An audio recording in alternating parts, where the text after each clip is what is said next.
There is mass confusion over Elon Musk's bizarre Twitter thing of sending an email to literally every one of the hundreds and hundreds and hundreds of thousands of government employees and demand that they give a rundown of how they spent their time. And the reason there's confusion over it is Elon Musk, from moment to moment, doesn't really seem to understand if he was being serious or not. Donald Trump both supports it and also thinks it's utterly irrelevant.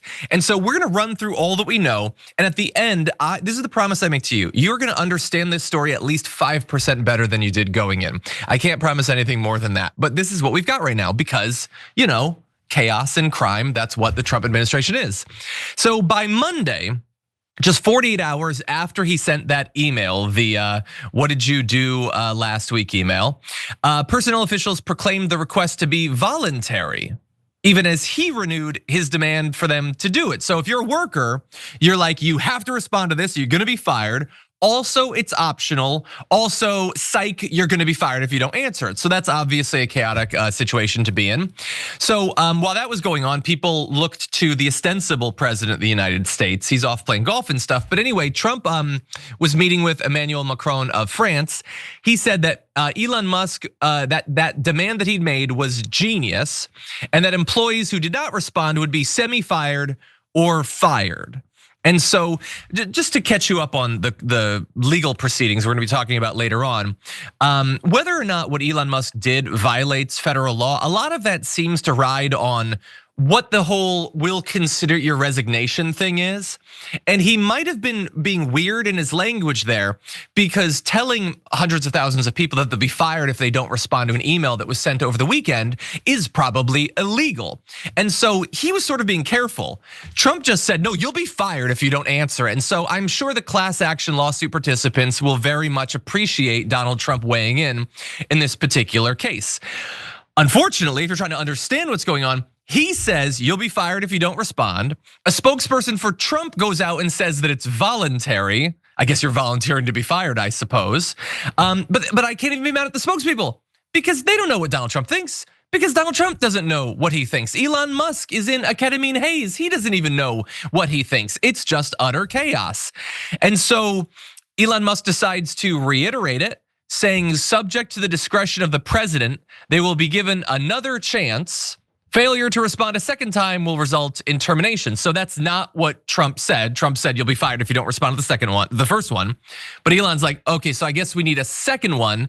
And now we're dispensing with that whole we'll consider resignation. No, now you will be terminated. So again, the court case should be pretty smooth from here on out.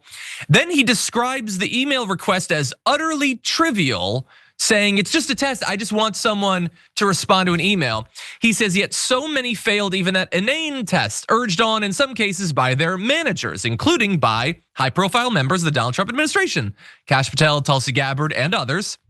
He says, have you ever witnessed such incompetence and contempt for how your taxes are being spent? And I have to say no. No, I think this is the most incompetence and contempt for taxpayer dollars that I've seen. This whole thing we're dealing with. And then he says, makes old Twitter look good. Didn't think that was possible. No, I think the vast majority of our country thinks that old Twitter looks pretty good compared to new Twitter, and thinks old government looks pretty good compared to government. Donald Trump's flailing polling numbers would seem to indicate that. And so, okay, you don't know whether you should trust Elon Musk or Donald Trump or his spokespeople, because depending on what time of day it is, they're telling you the exact opposite thing. So the OPM, the Office of Personnel Management, which is being headed up by, again, fresh out of college Trump loyalists, they sent out a memo reiterating the request and the deadline, though allowing agency heads to exclude personnel from this expectation at their discretion. So I guess it's, you have to do it and you'll be fired if you don't. Except that nobody has to do it if they don't like what Elon Musk is doing. Again, look, it is easy for me to point out that all of this is utterly chaotic. The issue is that that is what they want. Like, they don't want things to function, which is perfectly fine if you're a billionaire.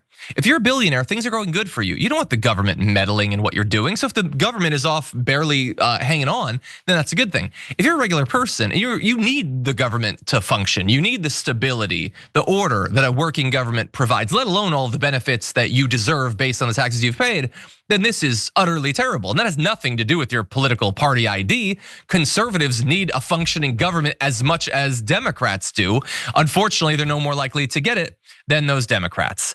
And just, as before we discuss, to throw one more thing out there, Carolyn Leavitt, press secretary, comes out and says, everyone's working together. It's one unified team at the direction of President Trump. He's a big boy and he's still very much in charge. Any notion of the contrary is completely false. Even though multiple departments said you don't have to comply with this, and the OPM even said if they tell you don't have to comply, you don't. So I don't see how that's one unified team. Yes, I'm sure you've been following this story since the weekend. What do you make of all this? What's your takeaway? Well, you were right, John, at the top of when you started the story. I am confused, and you did very little to confuse me less. And one thing I can say about confusion is that it is inefficient. And if you're inefficient, that really is the worst thing you can be in the eyes of the Department of Government Efficiency. So it's all very ironic and all very hypocritical, whatever. It is just a waste of time. And that is exactly, as you pointed out, what they want to do. And I think you said it, they despise workers, hundreds of thousands of workers that they are putting in this very stressful situation, the situation of mass uncertainty. Their livelihoods are depending on this, on their jobs. Their families are depending on their jobs, everything, their homes. How are they supposed to react to a situation like this? And then on top of that, they're being told that they're contemptuous toward the new administration and that they're contemptuous towards the spending of tax dollars, et cetera, et cetera. But Elon Musk, we already know he's basically a robot. He must be so excited that AI is going to come in and get rid of all these workers who he can't stand anyway. Not sure what their unemployment plan is going forward, but I'm sure they have some concept of a plan where that is concerned. Also, I don't really know what semi-fired means, but again, John, as he pointed out, I probably don't know what it means because Trump probably didn't know what he meant when he said it. What is semi-fired? I would assume that it means that they're going to be in a reduced role or a different role, something like that, be reassigned somewhere, but it's still a weird word to use, especially for someone who loves firing people. His whole brand was about firing people. He should know more about firing than anybody. Also, as I pointed out, it is so incredibly inefficient. And I think that is what bothers me personally the most about that, about everything that's happening here, right? Like I hate being micromanaged. That's why I like working here. I just get my job done. I try to do it well and I try to do it on time. Most of the time I think I'm decently successful. But if I'm not for some reason, or if I become incapable of doing my job, then someone who is higher up in the organization than I am is gonna let me know and act accordingly. That's how these things are supposed to work. I don't need to prove to anyone that I have a pulse because it is a wasteless. It's a waste of time and it is pointless. It is a pointless stunt. Yeah. And it's not going to actually do anything. No one is going to read these emails that are going to HR at OPM. No one is going to say, oh, I got an email from John. He's alive and kicking. Check him off the list. That's not what's happening here. It's not similar to when there's like a voting purge, a purge of the voter rolls, right? Which needs to be done periodically. Dead people or ex-employees or people that move, they're not just regularly receiving paychecks from their old jobs. And I like to think that the idea that Trump's discretion is going to decide whether or not these hundreds of thousands of federal workers will be able to keep their job. Like on one hand, I feel like let him do that, keep him busy with some kind of BS. But on the other hand, there's no way he's going to go through anything related to any of this. And if he did, it would be, again, an incredibly, unfathomably inefficient way for the Department of Government Efficiency to conduct its operations.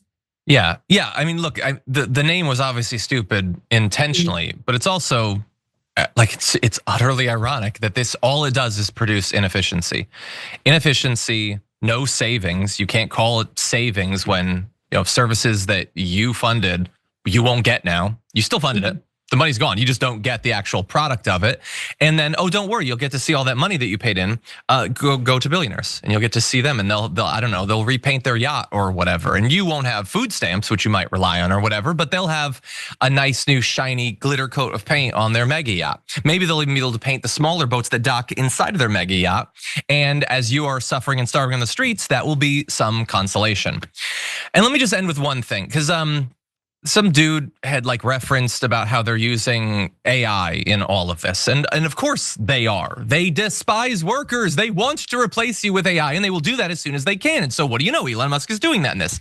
But he does say with the email thing, no LLM needed here, even though they had previously said that they were 100% going to be evaluating the emails with ChatGPT or Grok or whatever. He then says this mess will get sorted out this week. Again, this mess only exists because of him. Things were fine before then.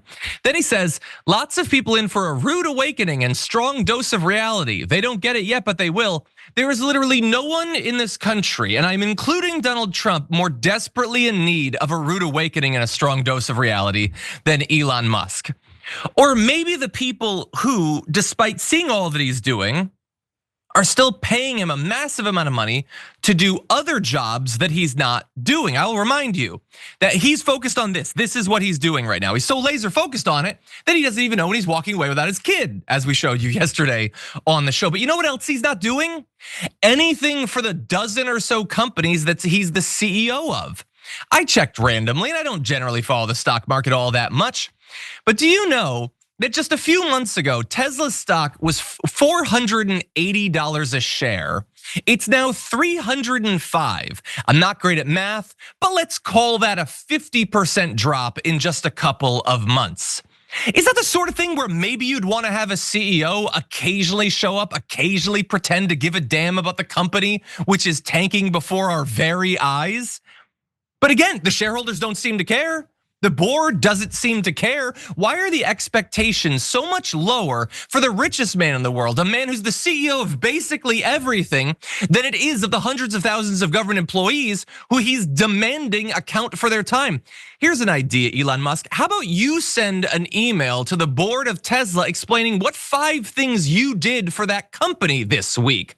Why don't you earn a little bit of your massive overinflated salary? Now, they're not gonna demand it. It takes someone completely on the outside to actually ask for that. But again, a desperate dose of reality and a rude awakening is long overdue.